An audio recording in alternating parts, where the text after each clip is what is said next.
in the shadowy depths of North America's forests and swamps, where the light barely penetrates the thick canopy, an age-old mystery persists. The air is thick with the whispers of rustling leaves, distant calls of wildlife, and the haunting tales of a creature that defies explanation. Known as Bigfoot or Sasquatch, this enigmatic figure has captured the imagination of generations. To believers, it is a remnant of a forgotten past, a living relic that evades modern understanding. To skeptics, it is a tale born of folklore and fear, perpetuated by shadows and superstition. But what if the truth lies somewhere in between? The legends of Bigfoot are as vast and varied as the landscapes it is said to inhabit. From the misty mountains of the Pacific Northwest to the dense swamps of the Deep South, sightings and stories have endured through centuries. These tales share one common thread: the presence of a massive, hairy, bipedal creature that exists just beyond the reach of certainty. And yet, for all the skepticism and doubt, 3 historical encounters stand out, carving their place in the annals of cryptid lore. The origins of the Bigfoot legend stretch deep into the roots of North American culture. Indigenous peoples have long spoken of wild men who dwell in the forest. For the STSales people of British Columbia, Sasquatch is not a mere beast but a spiritual guardian of the wilderness, a bridge between the human world and nature. To other tribes, these creatures were dangerous, their howls a warning to stay away from sacred lands. The stories were not just folklore but lessons, preserving the relationship between people and the untamed wilds. As settlers expanded westward, tales of mysterious creatures began to emerge in journals and newspapers. In the 19th century, stories of wild men gained traction, particularly in the Pacific Northwest, where the dense, uncharted forests provided the perfect backdrop for such myths. Early explorers described hearing unearthly screams and finding massive footprints in the mud. These reports were sporadic but persistent, suggesting that something, or someone, was out there. In the 20th century, Bigfoot transitioned from folklore to pop culture. The term Bigfoot itself was coined in the late 1950s, following the discovery of massive footprints at Bluff Creek, California. This marked the beginning of modern cryptozoology, as researchers and enthusiasts sought to uncover evidence of the creature's existence. Footprints, hair samples, and eyewitness testimonies fueled debates, while documentaries and films brought Bigfoot into the mainstream consciousness. Yet, for all its fame, Bigfoot remains an enigma. Skeptics point to the lack of concrete evidence, while believers argue that the creature's elusiveness is proof of its intelligence and adaptability. From the eerie calls that echo through the woods to the massive prints left behind, the mystery persists. The following stories are more than mere sightings. They are moments in history where the lines between myth and reality blurred, leaving behind questions that may never be answered. Jerry Crew's Encounter and the Birth of Bigfoot, 1958. Deep in the wilderness of Northern California, where towering redwoods form an imposing canopy and the shadows of dusk linger like whispers, a mystery began to unfold in 1958. The rugged landscape of Bluff Creek, with its labyrinthine trails and mist-shrouded peaks, was a place of solitude, its stillness broken only by the occasional call of wildlife. It was here, amidst the raw and untamed beauty of nature, that a discovery would ignite a phenomenon. Jerry Crew, a seasoned bulldozer operator, was accustomed to the challenges of working in remote locations. Bluff Creek, with its uneven terrain and dense undergrowth, was no exception. The mornings were often cloaked in a heavy fog that seemed to muffle even the sound of his machinery. Yet, on one such morning, it wasn't the silence that caught his attention but something far more unsettling. Scattered around the construction site were massive footprints, each over 16 inches long. The tracks were pressed deeply into the soft earth, as though the ground itself had yielded to the weight of a creature far heavier than any bear. Jerry knelt by one of the prints, running his fingers along its edges. The shape was unmistakably bipedal, with 5 distinct toes. The stride length, too, was extraordinary, suggesting a creature of immense size and strength. As he followed the trail, it became clear that the footprints weren't random. They circled the site, weaving through the trees and returning to the same spot. It was as if something had been watching, observing the workers from the cover of the forest. A chill ran down Jerry's spine as he realized the implications of what he had found. When Jerry shared his discovery with his colleagues, the reactions were mixed. Some laughed it off, dismissing the tracks as a hoax or the result of an oversized bear. Others, however, were visibly shaken. Stories of wild men and mysterious creatures had long been a part of local folklore. Could this be evidence of something more than just stories? Determined to preserve the evidence, Jerry decided to make plaster casts of the footprint. The process was painstaking, requiring steady hands and a careful eye, but the results were undeniable. The casts captured the sheer size and detail of the prints, from the arches to the individual toes.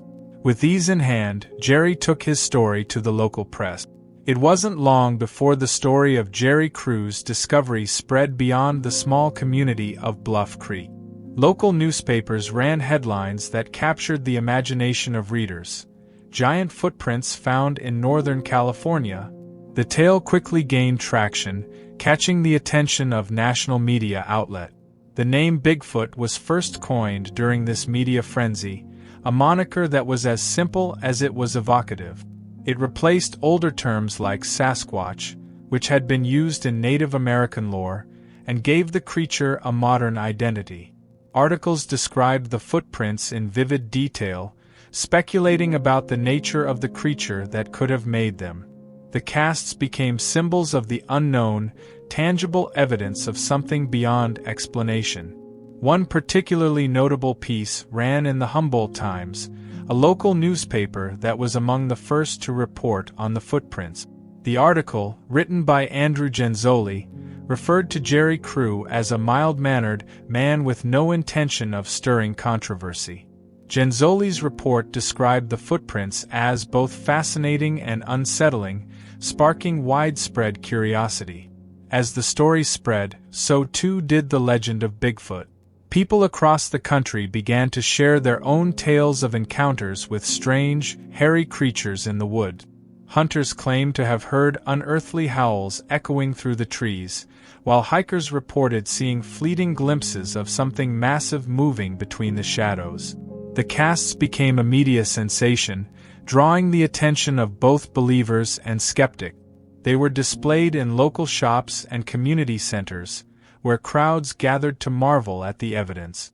Radio programs featured interviews with Jerry Crew, who remained humble and steadfast in his account. Jerry's discovery at Bluff Creek is often credited with sparking the modern field of cryptozoology, the study of hidden or unknown animals. The term Bigfoot became a rallying cry for enthusiasts and researchers determined to uncover the truth. Expeditions were organized to search for additional evidence, from hair samples to more footprint. Books and documentaries began to explore the phenomenon, blending scientific inquiry with speculative storytelling. Some researchers proposed theories about Bigfoot's origins, suggesting it could be a surviving relic of Gigantopithecus, an ancient ape species.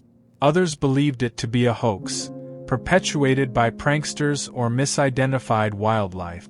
Bluff Creek itself became a hotspot for Bigfoot enthusiasts, drawing visitors from around the world. The site's dense forests and rugged terrain seemed to embody the mystery of the creature, offering a sense of both wonder and unease. Today, Jerry Crew's discovery remains one of the most iconic moments in Bigfoot lore. The plaster casts he created are preserved as artifacts of the unknown, tangible reminders of a story that continues to captivate. While skeptics may dismiss the footprints as a prank or a misunderstanding, their impact on American folklore is undeniable. Bluff Creek stands as a symbol of the search for the unexplained, a place where the line between myth and reality blurs. Ape Canyon, the harrowing attack of 1924. High in the rugged wilderness of Mount St. Helens, where towering evergreens cast long shadows and the silence is punctuated only by the occasional rustle of wildlife, a legend was born. In the summer of 1924, a group of gold prospectors experienced a night of terror that would become one of the most infamous Sasquatch encounters in history. The story of Ape Canyon remains etched into folklore, a chilling tale of mystery and survival. The events began with a group of 5 men, Fred Beck, Marion Smith, and others who were seeking their fortune in the dense forests of Washington state. They had staked a claim near a deep gorge, later dubbed Ape Canyon, and built a modest log cabin to serve as their base. The days were spent mining and the nights gathered around a small fire, telling stories to pass the time. But as the days passed, they began to sense they were not alone. According to Beck's account, strange noises echoed through the forest at night. It started as faint rustling, then progressed to guttural sounds, almost like a deep, rhythmic breathing. The men brushed it off, attributing it to bears or other wildlife. But their unease grew when they discovered massive footprints in the soft earth around their camp. These prints, unlike anything they'd seen before, measured up to 19 inches long and suggested a bipedal creature of immense size. Tensions reached a breaking point one evening as the group returned to their cabin after a day's work. While walking back, they claimed to have seen a large, ape-like figure watching them from a ridge. Panicked, Beck fired his rifle, and the figure vanished into the trees. That night, the cabin became a fortress as the men barred the door and prepared for the worst. The attack began under the cover of darkness. Rocks rained down on the cabin, thudding against the wooden walls and roof. The men could hear heavy footsteps outside, accompanied by guttural growls and the occasional loud thud, as though something, or multiple somethings, were testing the structure's strength. According to their account, the creatures tried to break down the door, their powerful blows shaking the entire cabin. Inside, the men armed themselves with rifles and fired blindly through small cracks in the walls, hoping to scare off their attackers. Hours passed, and the relentless assault continued. At one point, a creature reached through a gap in the logs, clawing at the air before being struck by a bullet. By dawn, the attack ceased, and the forest fell eerily silent. When daylight broke, the men cautiously exited the cabin to survey the damage. The ground was littered with large stones, and the area around the cabin was trampled.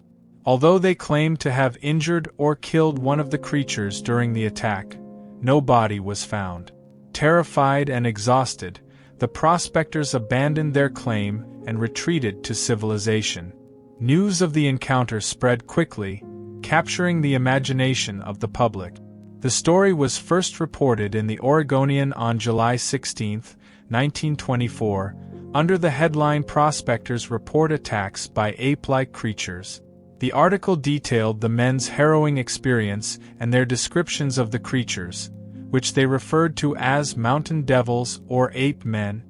The account sparked widespread curiosity and debate, with some hailing it as evidence of an undiscovered species and others dismissing it as an elaborate hoax. Fred Beck, years later, would write his own detailed account of the events in a book titled "I Fought the Ape Men of Mount St. Helens." In his version, he suggested the creatures were not mere animals but possibly supernatural beings, adding another layer of intrigue to an already mysterious tale. Despite the skepticism, the story of Ape Canyon persisted, solidifying its place in the annals of Sasquatch lore. Today, Ape Canyon remains a destination for hikers and Bigfoot enthusiasts alike. The area's rugged beauty and remote location provide the perfect backdrop for imagining the events of that fateful night in 1924.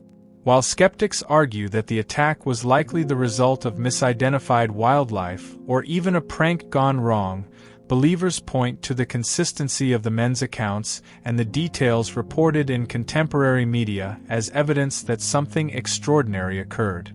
The original article from the Oregonian is preserved and serves as a tangible link to this enduring legend. Whether viewed as a cautionary tale or a genuine encounter with the unknown, the story of Ape Canyon continues to captivate those who dare to explore the boundaries of myth and reality. The Fouke Monster, a regional Bigfoot mystery. In the heart of Arkansas's dense swamps and shadowy forests lies Fouke, a small town with an enduring mystery.